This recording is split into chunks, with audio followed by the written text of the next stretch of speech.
If you want to set up an alarm clock on POCO M8 5G, what you need to do is you need to go to the clock app first. So let's go to the app drawer and then look for the clock.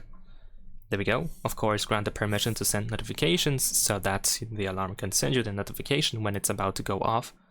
Over here we have some example alarms that have been created for us. And of course, if you want to, you can tap on these switchers in order to turn them on or turn them off.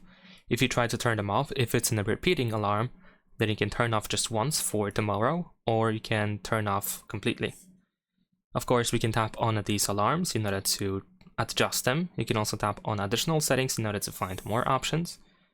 We can press the plus button that is located here at the bottom of the screen, and you can create your own alarm quite easily. There we go.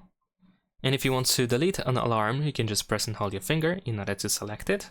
You can of course tap on multiple alarms and then tap on delete at the bottom of the screen. When you turn on the alarm, you will see the time, in what time it will go off essentially. So that is pretty much it. Subscribe to my channel.